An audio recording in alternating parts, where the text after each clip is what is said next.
अस्सलाम वालेकुम अशफाक भाई। कहाँ गायब हैं आजकल आप? प्रॉपर्टी से गायब चल रहे थे, ना चैनल पे कोई अपडेट। पिछले दिनों काफ़ी पॉडकास्ट किए थे आपने, काफ़ी चीज़ें अपडेट करी थी।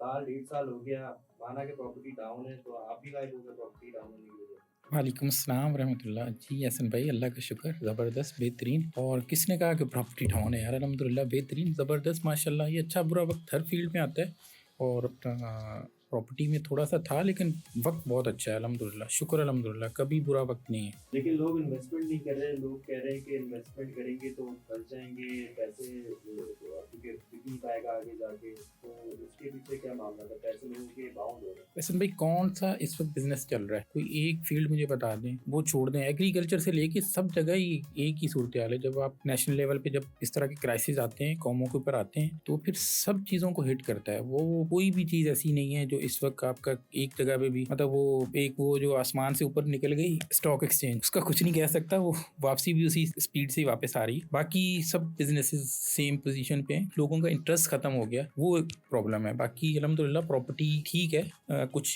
प्रॉब्लम्स आए इसमें, टैक्सेशन बहुत बढ़ गई खासतौर पे कराची के हवाले से, और दूसरी चीज़ें जो हैं, इंटरेस्ट रेट बहुत हाई था, तो इस चीज़ ने थोड़ा सा इफेक्ट किया। लेकिन सब जगह पे यही थी पोजीशन, खाली प्रॉपर्टी में ये प्रॉब्लम नहीं था। तकरीबन सारे जितने भी शोबा जाते हैं सब जगह डिस्टर्बेंस थी, प्रॉब्लम थे। अल्हम्दुलिल्लाह वक्त के साथ साथ चीज़ें बेहतर हो रही हैं और उम्मीद है कि इंशाल्लाह बहुत ज़बरदस्त वक्त आएगा। अभी देखें माशाल्लाह बैरिया टाउन है, स्कीम 33 है, और स्कीम 33 में बहुत सारी सोसाइटीज़ हैं जो बुरे वक्त में भी अच्छा परफॉर्म कर रही थी। और अभी जो है क्या नाम है, बाकी जो सेटल्ड एरिया है वहाँ पे तो डाउन भी नहीं हुए प्राइसेस, मतलब स्टेबल रहे, इंक्रीज़ नहीं हुई उस तरह जिस तरह होना चाहिए था। लेकिन ये कि अल्हम्दुलिल्लाह ठीक है माशाल्लाह। काम करने वाले के लिए अल्हम्दुलिल्लाह हर टाइम पे होता है, कहीं ना कहीं गुंजाइश निकल आती है, और अल्हम्दुलिल्लाह बेहतरीन है। आपने बैरिया टाउन की बात करी है अशफाक भाई।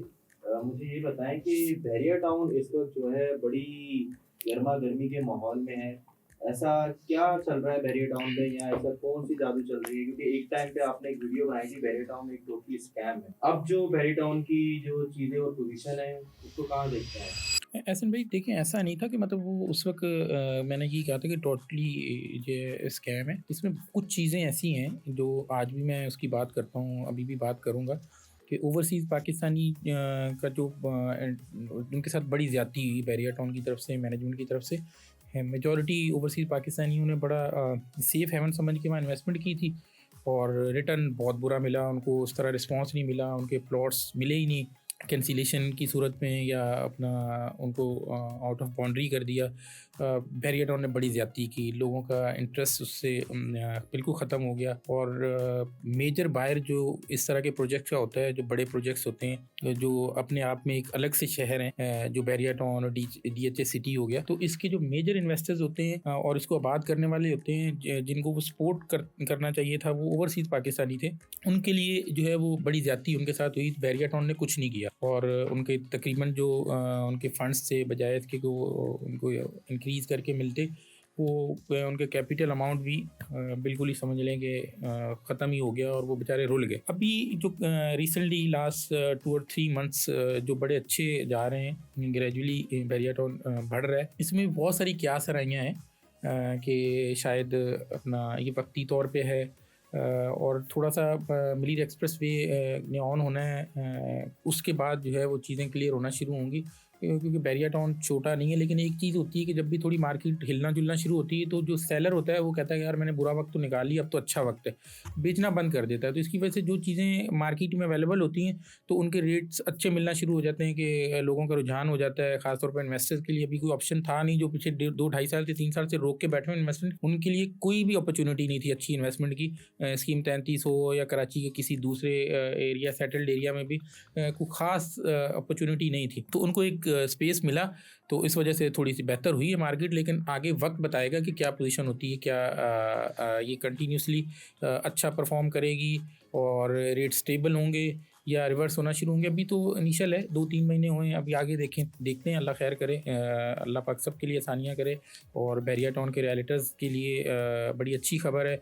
बड़ा मुश्किल वक्त देखा उन्होंने, बहुत मुश्किल वक्त देखा, लोगों ने अपने एसेट्स बेच के वो किया, और सैल्यूट है उनको। हम तो यहाँ शहर में बैठे हुए हैं, बहुत थोड़ा हमारा वहाँ पे काम है। लेकिन ये कि जो हकीकत है वो ये है कि बैरिया टाउन के जितने भी रिलेटिव्स हैं, सैल्यूट है उनको, इन्वेस्टर्स को, कि उन्होंने बहुत सब्र किया।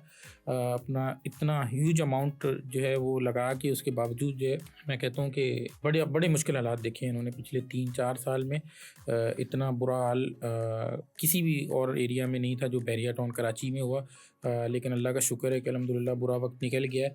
अब अल्लाह का शुक्र है कम से कम काम शुरू हो गया है, हिलजुल है, थोड़ा है, स्टार्ट है। अभी आगे चीज़ें डिफ़ाइन होनी है कि क्या पोजीशन बनती है, लेकिन अल्हम्दुलिल्लाह बेहतर है। अच्छा, बैरियर टाउन दुबई, ये एक नया प्रोजेक्ट आ रहा है, क्या ये वजह है कि बैरियर टाउन जो है इस वक्त लाइमलाइट पे है और लोग पसंद कर रहे हैं कि दुबई से इन्वेस्टमेंट आ रही है बैरियर टाउन के अंदर?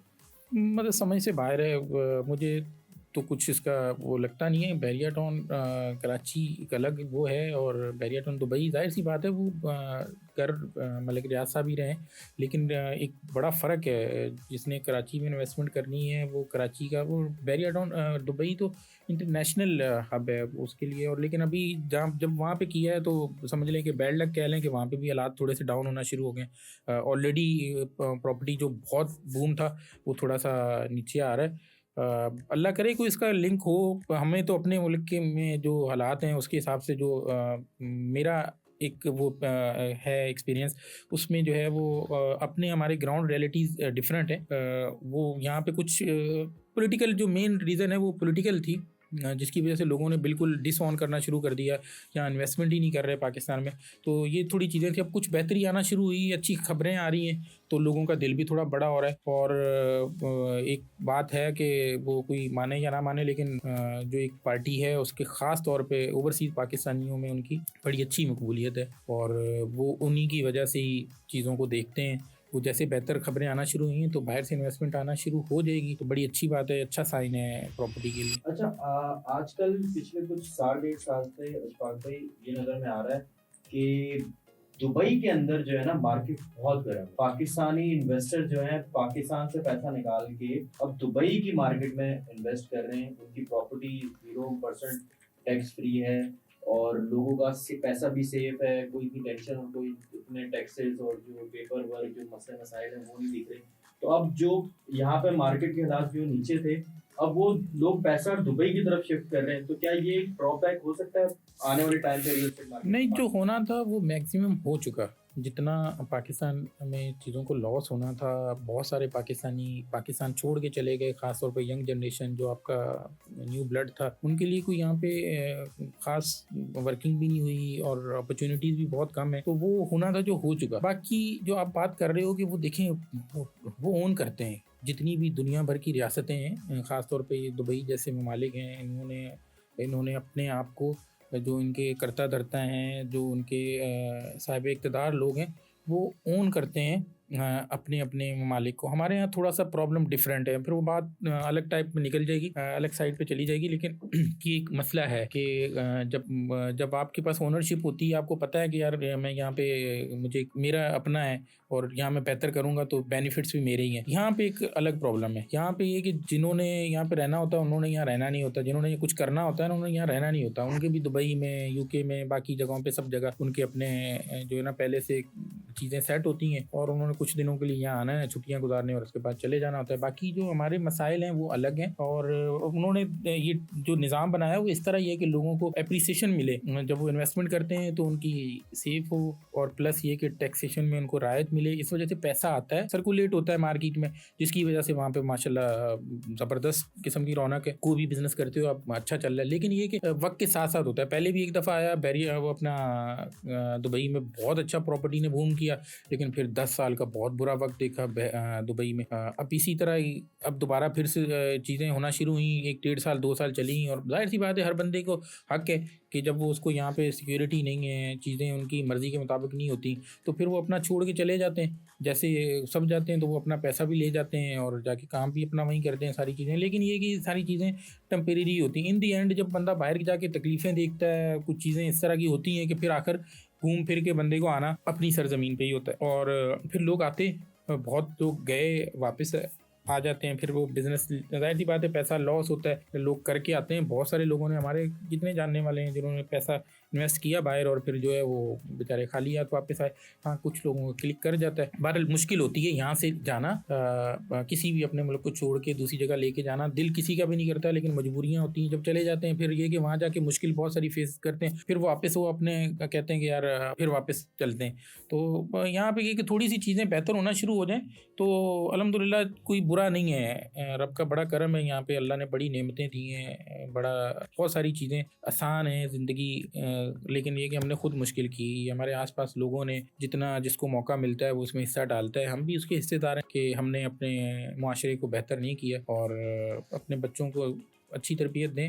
उम्मीद है कि इंशाल्लाह आने वाला वक्त बहुत अच्छा होगा। अच्छा, पॉलिटिकल स्टेबिलिटी अभी तो पाकिस्तान में बड़ी प्रॉब्लम रही है पिछले 4-5 साल में, कभी कोई गवर्नमेंट आ रही, कभी कोई नहीं आ रही, कभी तो इसकी वजह से भी इम्पैक्ट पड़ती है ओवरऑल मार्केट पे। तो आपको लगता है कि पॉलिटिकली तौर पे अगर चीज़ें बेहतर हो जाएं और एक तरीके से निज़ाम चलने लग जाए तो फिर हम दोबारा से वो 2018-19 वाला 20 वाला टाइम देख सकते हैं? ज़ाहिर सी बात है, देखें जब आपकी कुछ चीज़ें सेटल नहीं होंगी ऊपर लेवल पे तो वो उसका हर जगह पे इम्पैक्ट आता है और वो पिछले 4-5 सालों से हम यही फेस कर रहे हैं। पाकिस्तान का सबसे बड़ा ड्रॉबैक ये रहा है कि कभी भी पता नहीं क्या मसला है, किसी की नज़रें बद लगी है कि मतलब कोई चीज़ कभी सेटल होती ही नहीं है। हम समझ लें कि मुशर्रफ वाला जो 10-12 साल थे वो अच्छा टाइम गुजरा और उसमें फिर दूसरी चीज़ें शुरू हो गई, ब्लास्ट और ये दिल्ली और कराची के तो हालात आपको पता ही है कितने ख़तरनाक हो गए। फिर वो मतलब शुरू वाले 4-5 साल 10-12 सालों में 4-5 साल बड़े अच्छे रहे, फिर आहिस्ता-आहिस्ता चीज़ें फिर गलत होना शुरू हुई।